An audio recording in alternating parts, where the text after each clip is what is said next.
Good evening and welcome to the Planning and Development Committee meeting. It is, what is it, Monday, March 29th. We're going to call this meeting to order at 6:33 p.m. Tonight, really two main things on the agenda, which is ATV in the city and a little bit of camping. So we're going to start with ATV. Yeah, Mr. Booth is going to lead our discussion, and as soon as he comes back, sit down. I ran away. Okay. Thank you, Mr. Chairperson. My apologies. Okay, so this is what I've put together so far, and we can discuss this as we go along or at the end, whatever everybody wants. Basically, the definition of ATVs would include four-wheelers, side-by-sides, UTVs, anything with four wheels. The trails right now have a max width of 50 inches, but in looking towards the future, and I have actually got a meeting with a gentleman from ODNR either next week or week after, he's out of town. We can go up to a max of 65 inches width, which if you look at size versus other vehicles, like a Silverado would be 80 inches wide, so you're still smaller than the regular vehicles. These vehicles are obviously much lighter, so we're not going to have excessive wear and tear, things like that. Justin, not to interrupt. The max size on Wayne National Trails right now is 50 inches. 50. Yes, as of right now. So if we go up to 65, then those are not people who are coming to town to take advantage of Wayne National Not Trails. necessarily, unless they're going elsewhere. Okay. So requirements would include a headlamp, tail lamp, or a brake lamp. Would have to have a working exhaust, keeping the sound levels at 82 decibels or lower, which is per ORC 4519.20, which is the exact same spec as motorcycles. So by law, it couldn't be any louder than a motorcycle driving down the street.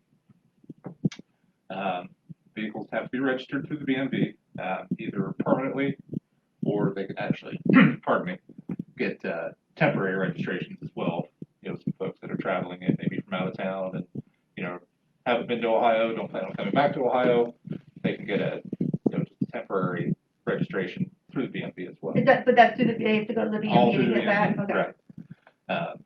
Anyone who would be riding one or driving one would have to be 16 or older. That's per 4519.41.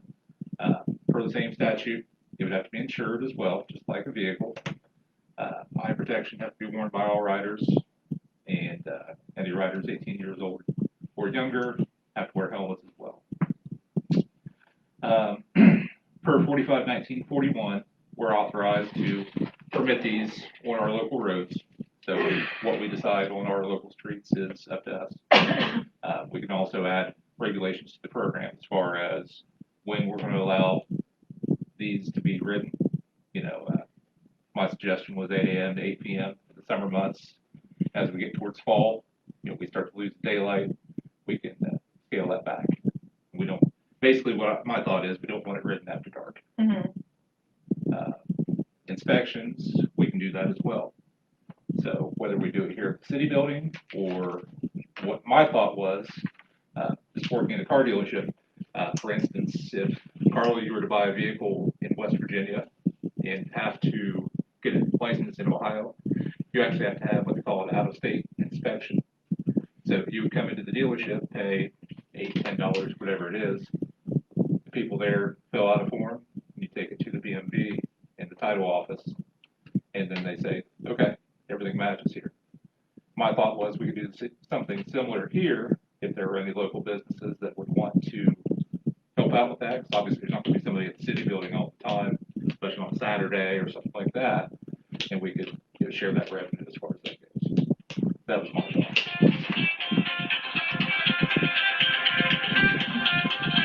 Justin, just a couple questions. Yep.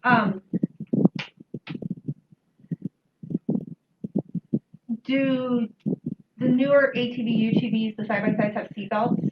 They do. So would we say that if you're riding on one of those, you have to, If it's, we could, yeah, if it's equipped with restraints, then they need to be used. so if it's equipped with restraints? So the only kind in my head that don't come with restraints are the traditional four-wheelers where you Right. straddle Right. and have like a rider in the front and a rider in the back. Exactly. Obviously, they don't have safety equipment like that. But for an ATV, UTV, whatever we call these, we could say that like you must use Right. safety restraints. Right. Any safety Okay. equipment it's equipped Okay. with.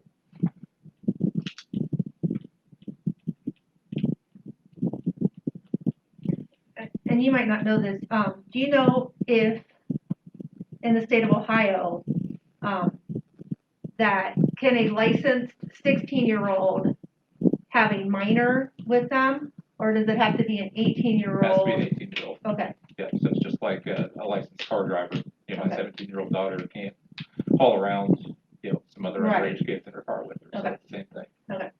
A lot of the motorcycle regulations apply to the ATVs or Okay. whatever it.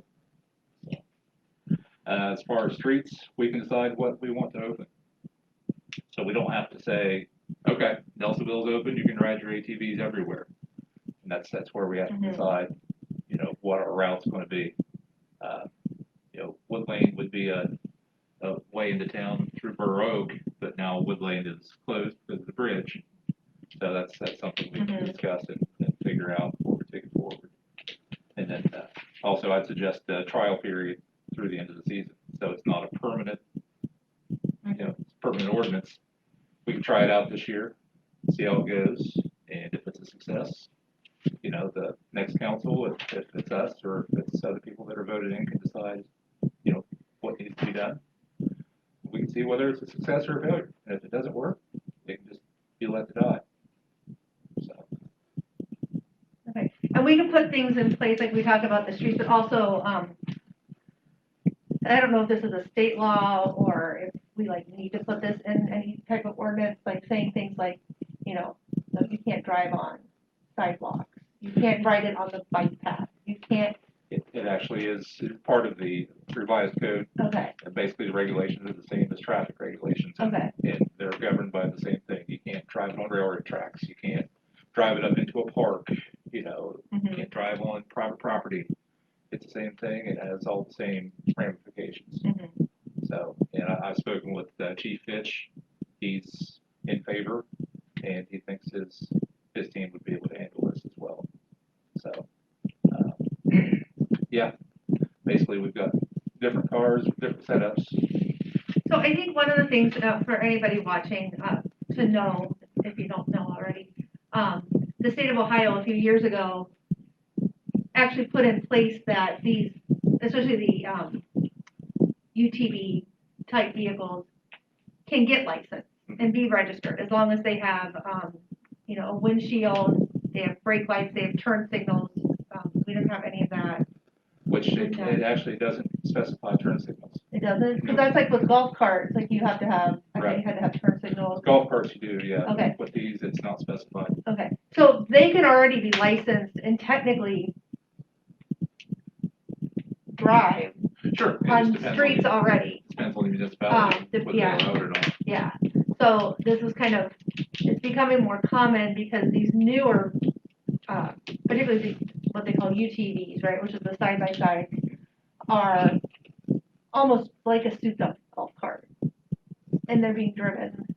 Well, I know. I mean, offer a bigger type, but they're not the traditional, what you think of with a four-wheeler. Right. It's not something that, you know, I ever see people going screaming up and down the streets with the exhaust that's cut off with a straight pipe that's driving everybody insane. That's definitely not what we're looking for, and I think the people that would be attracted to this would be those people. That was one reason I actually left motorcycles out. The off-road bikes are usually the louder ones. So that's the reason behind that. But you know, as long as my thought is, as long as you know the equipment's all there, you know, it's held the same standard as a motorcycle as far as sound goes. And I know it's a lot of people's bugaboo with that. Yeah, I think it's worth a try. Yeah. there were a trailhead past my house, I'd be happy to put my street on it too. But until then, I've got the train, which is much louder. So. In the jail. And I have the jail as well, yes. That's a different story for a different day. So, but, Carla, do you have any? Yeah, I do. Late at night. Something needs to be said about that. When are you guys wanting to do citizens' comments? Are there comments? There is.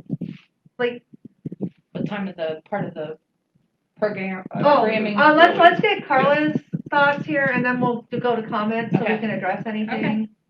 Well, I guess I just want to represent everybody else that doesn't want them in town.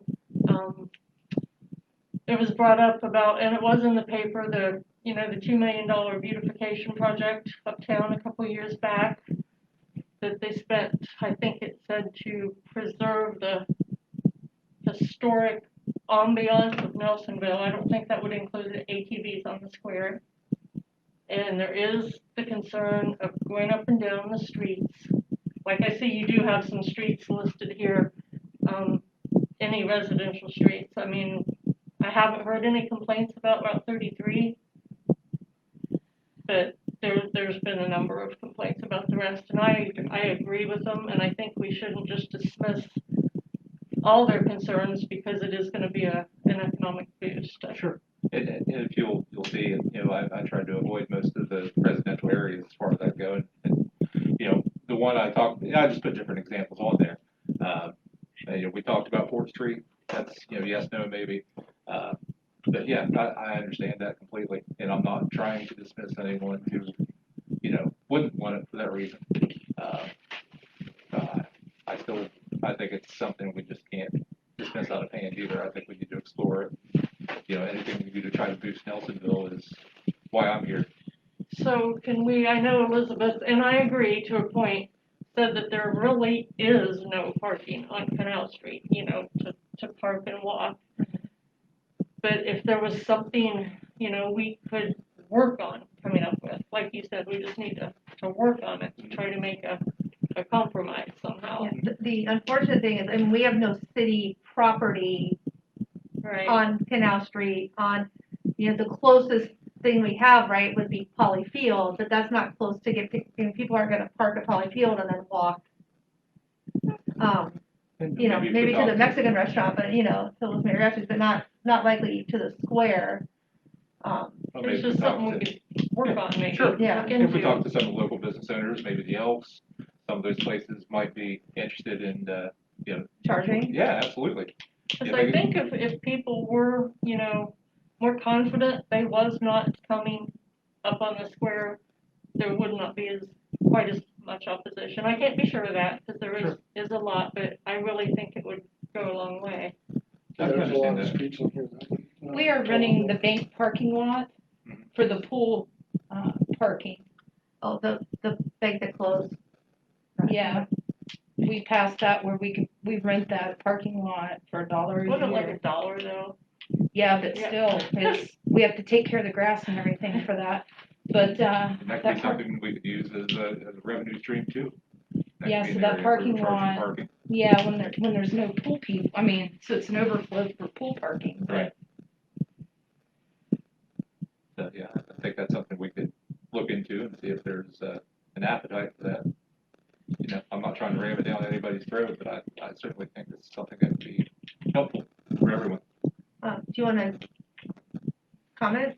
Yeah. Well, so hold on real quick. Everybody got the email from Tari. Yeah. She had quite a few questions in there as well. I'm not gonna read the whole email.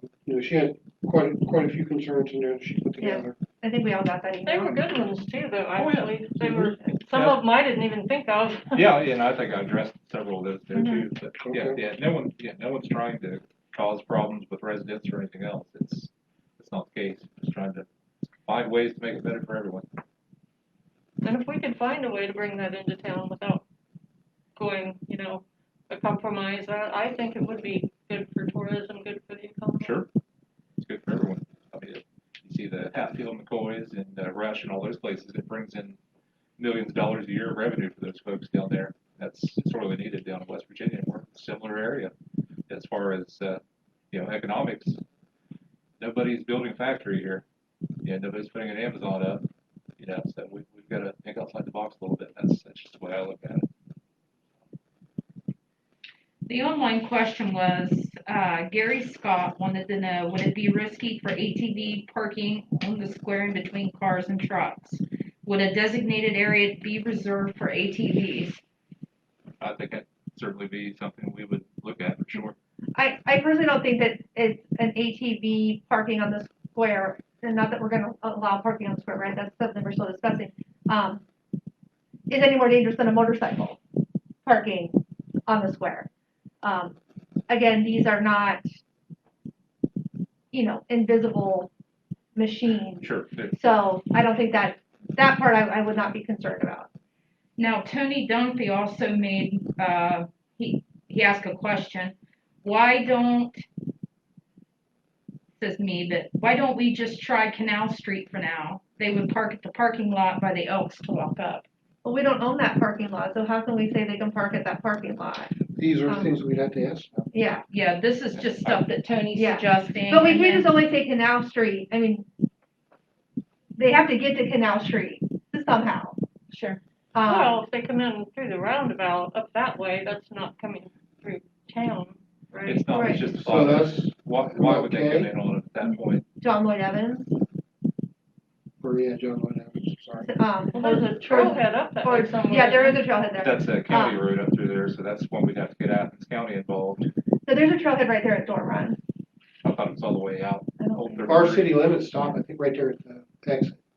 Right, I don't know where trailhead is. yeah, so now you're getting into other, That's actually Hocking County. Yeah. yeah. Yeah. So city limits is right after you go past the roundabout. That's the city limits there. Yeah, and I guess. So the other thing too, right, is, right, they could potentially go to,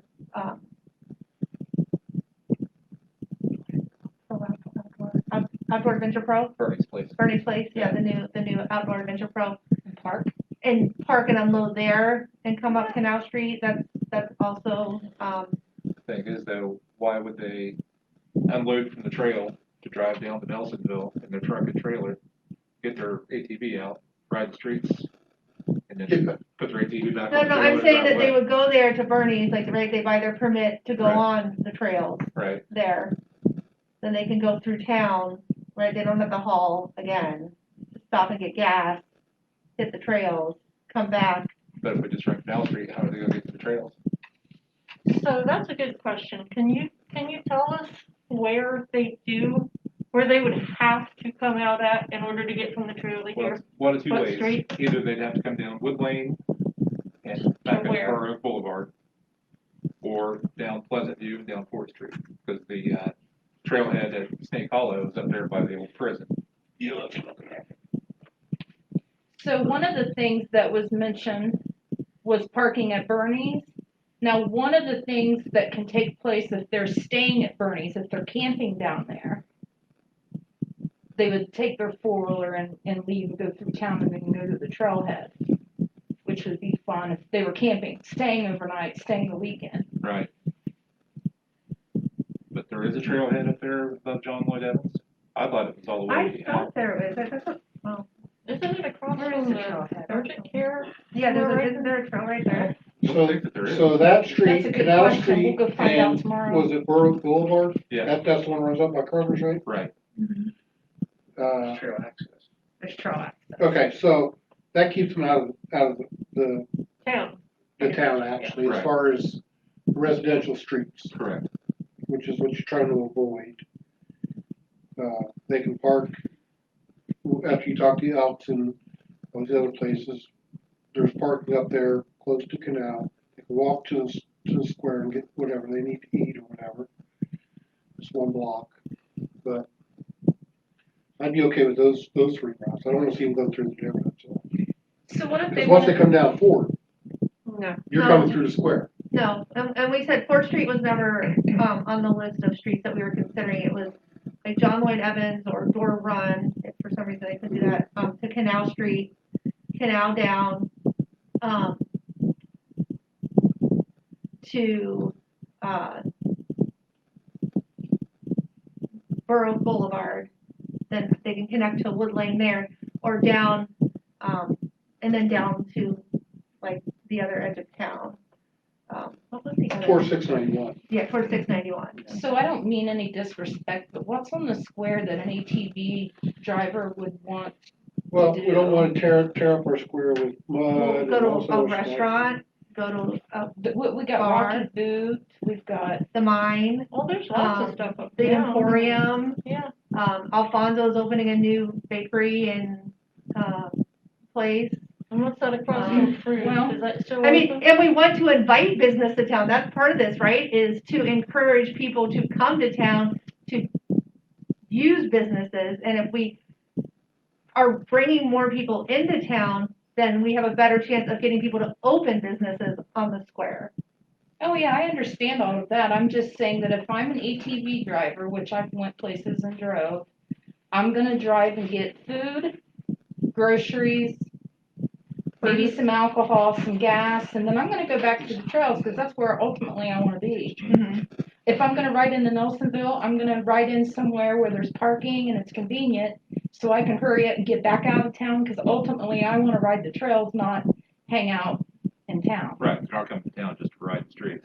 Yeah, or hang out on the square. I would go to Rocky Boot, so, But we want to encourage them to go to businesses on the square, which would include, like I said, the Mine, Rhapsody, I mean, perhaps, right? I mean, if they feel like that, the Emporium, Fruit Pharmacy, like I said, the bakery, even some of the other little shops, you know, if that's what they want to do. I mean, if we're not going to encourage them to come and, you know, come to our businesses, then I don't see the point in doing it. I think all business would benefit from maybe. oh, I do too. It's just, So they can walk a block to eat from the square. True. So why can't we park on the square? I guess I don't get that It's part. not, we can't, it's, what's the word I want to use? It just, Nelsonville is unique because of, partly of the square. And just, I don't know, I guess it's just the look. It just takes away from the historic district. I guess It just takes away from it, and just in my opinion, having them just parked and riding around the square just isn't what people come to this town to see. but I mean, in all due respect, with all the open storefronts we've got up there, you aren't coming for much right now. You know, that's Exactly. the goal. is to True, get but if people you in there. want to draw them for tourism, what do you want them to see? But that's what we're saying, the whole reason that we're talking about doing this, right, is what is the tourism that's happening in this region? It's outdoor recreation.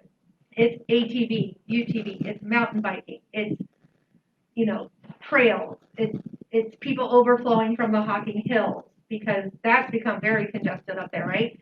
So that is, I mean, you know, I love the idea, you know, that people want to think like of Nelsonville as an arts town or whatever, but that isn't bringing people in. Those are extras that we have that make us, you know, also unique. But this really provides a larger base of people to come here. I don't think we really have that big of an argument if we could just find a place,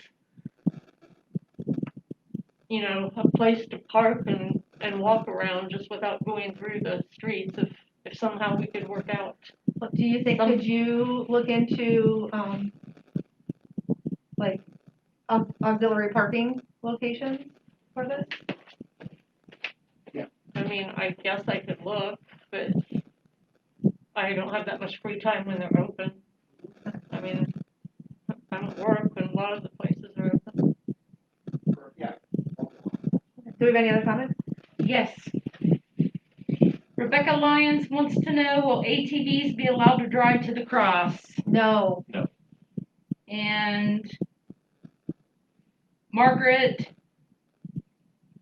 at 242 Fort Street, a four-wheeler just went down Fort Street very loud. That wasn't my fault. That's, yeah, call the police. Yes. Call the non-emergency police line. It's So yeah, I yeah. think those would be the local people, not Exactly. tourists. And I think if you're going to sell something to someone that they like as a tourism piece, I don't think that the ATV people are gonna wanna catch a movie on the square. I think they're gonna wanna ride the trails. Sure. And I think if you had a bike shop, or if you had a four-wheeler shop on the square, of course they're gonna go there. Well, maybe one of those could go in later. Well, if they're not all on the square, how are they gonna buy anything from the store, you know what I mean? It's a one block. Yeah, so this is a trial period, so we should probably try those three main ones first and then see what it works out from there. Okay, And then we got another, comment, 242 Fort Street again. Why are we not having homeowners vote on ATVs being allowed in town? We pay property tax and utilities. so, Margaret, just to address this, if you were listening when we first started and Justin talked about this, the ordinance rule would be that they have to be at 82 decibels or lower, which is the exact same policy that a motorcycle is. So this is the same noise level that currently exists. Again, I know that a lot of people, have an old image of a revving, roaring, all-terrain vehicle. That really isn't what exists today, and especially a lot of these machines are expensive. So like the machine that just came down your street, Margaret, is somebody local who's riding illegally right now. So like I said, you can call the non-emergency line for the police and report that. Obviously we haven't put this into action yet, so that doesn't go against what we're trying to do here with this ordinance. Then we had another question from Missy Clement to 16 Fort Street. Is this going on the ballot for citizens to vote on this issue, or is it pretty much a done deal? Fort Street already deals with loud vehicle disruptions to our peaceful living. Personally, I'm not looking forward to more. So this is a discussion that we are having, a proposal, if you will, for an ordinance for a trial period for ATVs. No, it's not going on the ballot. It's not a referendum. It's not anything like that. It's a trial period for ATV use in the city. As of right now, Fourth Street isn't even being And considered. yeah, Fourth Street would not be an approved street. So again, I guess I want to say is I'm sympathetic because it sounds like Fourth Street's a rough street. That yeah, I mean if we need to get some increased enforcement on Fourth Street, I know one of our city council members lives there, so maybe we can look into that. All right, next question. Vicki McDonald, Bookville isn't ATV friendly. I don't know what that means. Yeah, Okay. all the routes are within Nelsonville city limits. Gary? You guys also have trail access at the top of Johnson's Hill, Okay. right out, you go up Madison, up 278. Yeah. So Yeah, Madison, that was the other At the street. top of Johnson's Hill, you have access, the trail goes right across. But that's outside. That's outside the city, Right. you have to come down. Yeah, once you leave city limits. we Is that don't Ward have Township local there? control anymore. It's Hocking Yeah. County, Because you right? can ride on the side of the road, you can't ride on the road, by Yeah. the state routes. So that might be something you guys can do also. Gary Scott. Mhm. He has Gary another Scott, give his question. address. He did not. Okay. Did you want to hear his question? Sure. Since he Sure, didn't give his- but Gary, if you're watching, we really need you to give your address when you make a comment. Would fuel containers be allowed to be hauled on ATVs? I don't think fuel containers are, I don't understand what that question is. Yeah, I guess that one would be no different as the gas, Yes. Like a gas tank? Like a Gas can. Yeah, gas like a gas can? can. yeah, strap a gas can on the back of your, Are they allowed to be hauled on ATVs now? Four-wheelers and It's- motorcycles have auxiliary fuel tanks. Yeah, whatever the ORC is, that's what we go by. Yeah. Yeah, that's what I was Okay, saying. yeah, All right, Gary Scott again. okay. You would definitely need designated ATV parking on the square. Okay, we've already discussed this. Michael Elliott, and he Yeah. didn't give an address. He's saying, sounds like a good idea if you have to deal with traffic congestion on the square. Do you want just questions or comments, though? No, just questions, Okay. and really only like two more, then we're moving on. And maybe no repeat. Yeah, no repeat.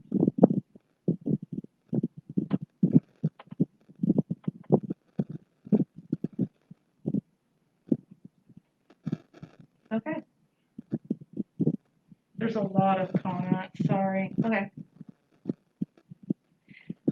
So should we look at those later to try to Okay. like, Sure, general- I always read Yeah. them. I mean, I always read them later, There's but just I'm a not lot of gonna- it's just- comments, yeah, no more yeah, questions. Yeah, no more questions. Okay. So we have this, Justin, you're gonna go back, you're meeting with the gentleman from Wayne National Forest. He's supposed to be with me next week. We're gonna look into alternate, parking situations, if we could, to get close to the square, but not on the square. And that's where it's at. Okay. Moving on to camping. So just to revisit some of what we talked about for camping, is not allowing, where is that? Sorry. I'm sorry. I'm looking at a document about this.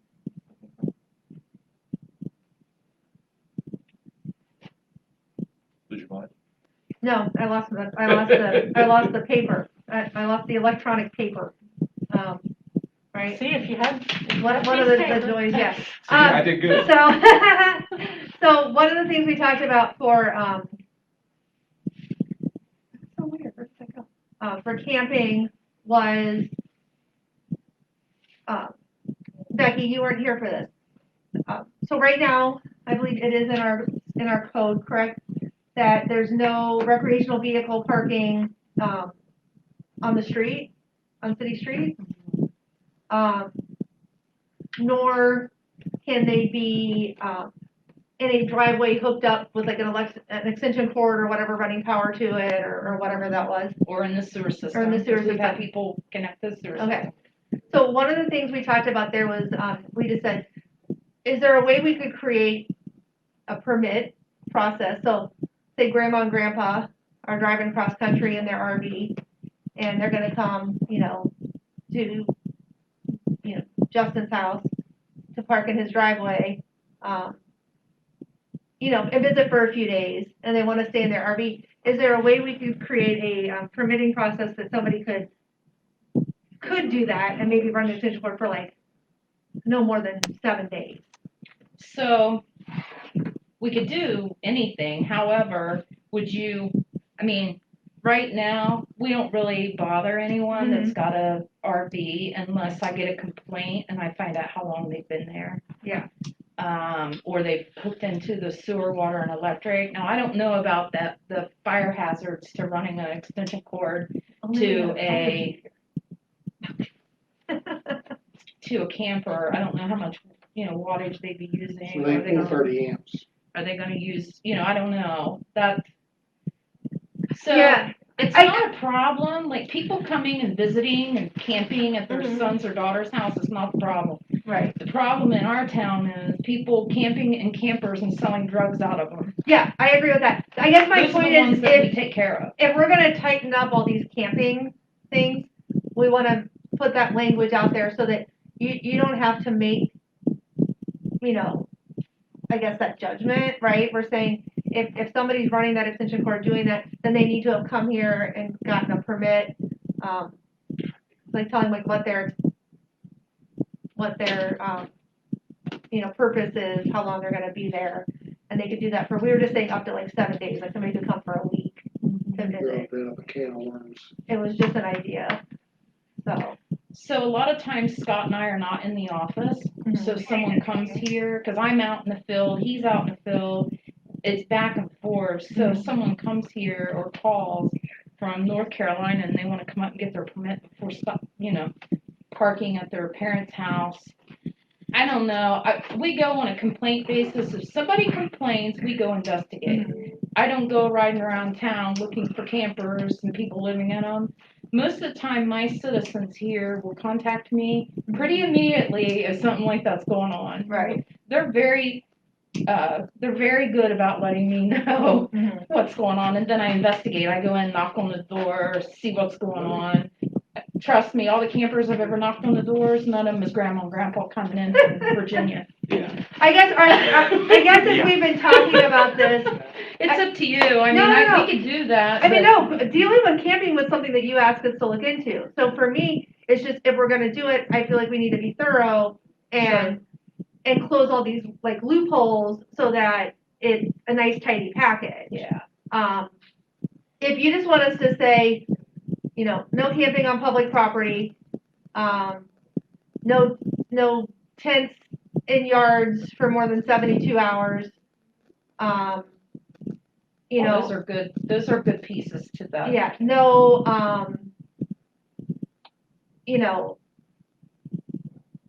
what was the other, I mean, you know, that if it's a commercial campground within the city, we, Carla and I both felt kind of strongly that if it's more than 5 campsites, they should have a real bathroom, not a porta potty with running water. We have regulations right now on campsites. I think 2 or more, they have to be regulated by the state. Yes. Well, So that's what our city code reads. Okay, so that's and then because- it's covered by the state of Ohio. because then state the health code department says is it's 25. in the city, we have a code already. If you have more than 2, I printed that off for you. Then you have to be covered through the state of Ohio, their regulations. I would like to not be involved in campground regulations. That's a full-time job all in itself. When the health department regulates all of that, they have to have sewer connections. They have to have hookups if they They have have. to have a dump Was station. the one up Dump here station. in the city limits? For the Which one? primitive camping? Yeah, that Bernie was doing, that, what do we call The that place? canoe? Oh, Murray's Landing? Murray's Landing was doing. I think they were doing tent camping. They were. Well, This is tent camping, this will still be tent camping. Yeah, it was, so his camping was approved before I came. My predecessor did all the paperwork and the zoning to. But they don't have running water there, I don't think. Well, I think with the state, with primitive camping, you don't have to have running water, but you're only allowed to stay so many days with primitive camping, and then you have to have a bathroom. So I don't know how all that worked. I think it's so many over. 25. Yeah, is you what have it to have a triggers. restroom. 25 Did he campsites. have like a portage on there or something? Yeah, there porta Yeah, john. he did. Carla and I both feel pretty strongly that if it's more than 5 campsites, that there should be a bathroom with running water, particularly like, you know, I hate to say it, like, you know, in a pandemic, you know. That would be something we would have to regulate. Right. That would be beyond the state. But with the larger campgrounds, like for Dr. Young and her campground, I would like to see the state regulate her and the health department take care of her stuff. If she's doing something that's against city code as far as trash and, you know, if there's sewer, we I get a guess- complaint, then. I mean, no matter what we do, they will be bound by state law Yes. and by health department code. I think the question is, and maybe I misunderstood when you asked us to look into camping issues, is, you know, what do we want in order to, you know, protect the beauty and the, you know, historic nature of our town regarding, you know, Right, so camping in right. town. When I talk to you about camping, it's tents that are set up on Canal Street all summer with lines running in them. And then when I go and ask the person, what are you doing? They're like, oh, we're just camping with the kids. Well, you have to get the extension cord out of here. They get the extension cord out. A week later, the extension cord's back in, but I can't tell them to put up their tent.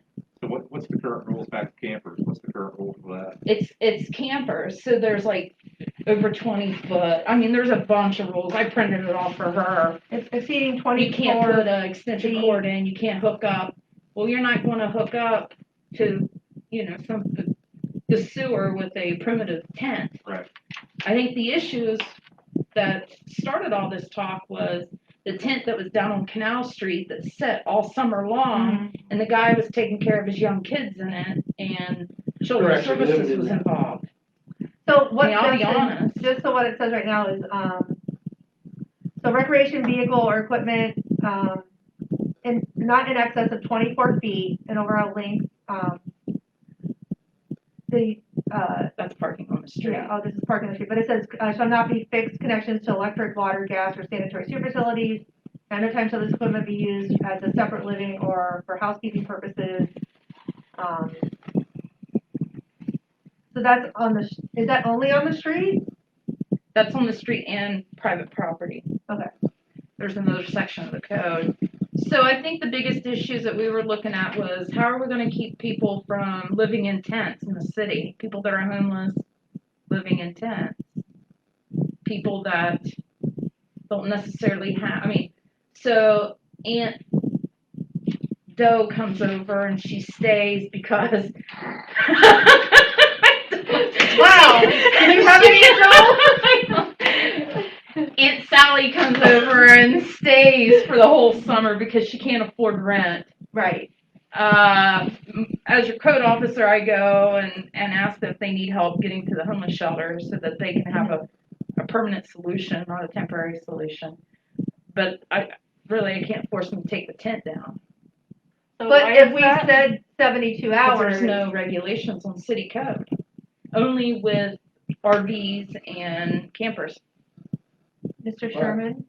Okay, so, Mr. Tuffy called me, he talked to Mr. Brooks that actually owns the parking lot in the front of Oh, yeah. the Elks, and he said that they can definitely use that to park ATVs. Okay. So, There You're trying to steal my thunder, I was trying to work that in there. hey, that's why I I'm raised gonna my be taking hand. slings and arrows, and you steal my thunder. Thanks a lot. And also the camping thing on the streets, it just, if grandma comes to Right. visit you, we have an RV park, you're gonna open up a can of worms because Joe Blow's gonna say, there's my buddy out here, he's only here to visit me for a week, and next thing you know, they're parked on the streets as well. I think we should just maybe try to just No, leave can't that, do like you said, on the complaint basis on the RVs and try to work on the. Yeah, because we don't have very many grandmas that come from out of state. I know. I don't I think know. that's much of a thing anymore. Yeah. So And the if other they do, thing we got is RV parks. that, and Yeah. Becky, am I correct on this, that even as it stands right now, if a, similar to a car, if you have an RV parked beside your house, or Uh-huh. whatever, it has to be, Yes. licensed Yes, with a ma'am. proper tag, registered, On approved surface. on approved, yeah. Yeah, and it can't park on the streets. Right. So we have the street, the parking regulation for the street too, Mhm. that no vehicle can park and stay 48 parked for 48 hours. Right. So we But- have that. Are you good with the, no camping on public property? Oh, Tents- yeah, Tents may not be erected for more than 72 hours. yes.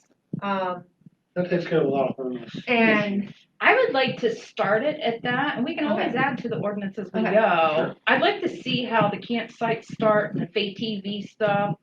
I think that's the whole thing, is you wanna regulate it, but you wanna see if it's even gonna be an issue. Right. If it becomes an issue, then we wanna take care of it, and we can always do that at a We later can. time. Here's the Okay. next thing, what if the ATVers come in for a week and want a tent camp for a week? Sure, down at, say they At- wanna park down there at Bernie's and stay in a tent and ride their four-wheeler through Canal to go to the park. Or they can come up 691 and go to Hawken College's campground over there. Yeah, I mean, so Well, just my thought, if we limited to 72 hours, do we have to create an exception? no, this is, this, Public. That's- That's- that's on the yeah, road, this on the is public like- streets. yeah. Let's say her grandma I was on wants 10 to camping, visit, I'm sorry. she wants to put a tent out back. Right, She right, I wants get to- that. none of my 72 grandmas hours. are coming anywhere. Yeah, They're- mine aren't either there, Yeah, yeah. So The 72 days hours are is over. for like But- backyard tents. What we were saying, I mean, a campground business is different than Okay, I'm just asking. Yeah, Like that's- residential. than like residential. Thank you. Camping, So yeah. does that So help you with every the tents tent- on the river then? Huh? Is that helping you with the tents on the riverbank? Well, that's on public Well, property anyhow. I just trespass them, Oh, especially if they're on city property. I'll call the property owner and be like, hey, did you get permission for this guy to be on your property? And they're like, no. I said, we're gonna trespass him. See, one year we The had a issue problem up is on Cherry people- Street. People taking tents and parking them beside their house all summer long, and I can't do anything about it. Right, and that one last summer was pretty blatant, because they It were was living 3 or in 4. it, for sure. And then honestly, they left it, and it just like, Well, so he's been got cited in rained the mayor's on, and court. like, yeah. It's He's a been big cited in issue. the mayor's court for that. He chooses not to show up, so his license is actually suspended until he cleans that up and pays the fine. Oh, his like rental? Or- Yeah, the owner of the rental? Yeah. The owner, the property owner. All right, Becky, do we have any comments on this? So good news there, if out in TV land, Scott likes to say, is, we do have permissions if we do the ATV trial, for some auxiliary parking there on Canal Street in front of the Elks across from Rocky. Oh, so, Questions? yeah, I don't know if I should, if it pertains to you guys, it's more with me, it's, Jeannie West, Frederick, Frederick. 62 East Washington. There's a camper on Cotner Street that is being used as a permanent residence. Hey, well, I had no clue. Becky will be out there tomorrow. Yeah. Thank you, Jeannie. Yeah, I did not Is that know. put us up on the hill? I know there's a camper up on the hill, but I didn't think that anyone was Curious. living in it. I just thought they parked it there. Yeah, So- and- yeah. In their house. So I think that's one of those Yeah. other things for, our citizens watching is you can call in and talk to, Ms. Barber if you see things like that and want to lodge a complaint or ask her to go out and check it out. Yep. Right, Becky? I mean, Yep, doing an Um, investigation. Or, They can or text the also. police- or you can text, They can text you also, can right? text at, Well, so City of Nelsonville did say please call 753-1314 to report this to code enforcement. Maybe some folks just don't know that you can't live in a camper in the city, so maybe she didn't know, so she's just mentioning it today because she just watched our meeting. oh, okay, maybe.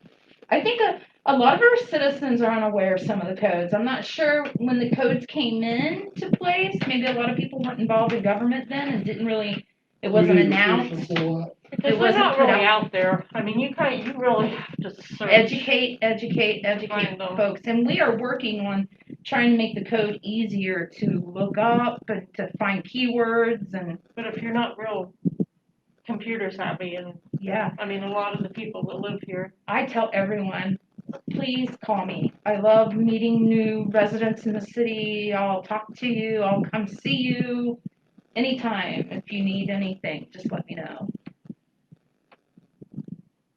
That's the biggest part of my job is education.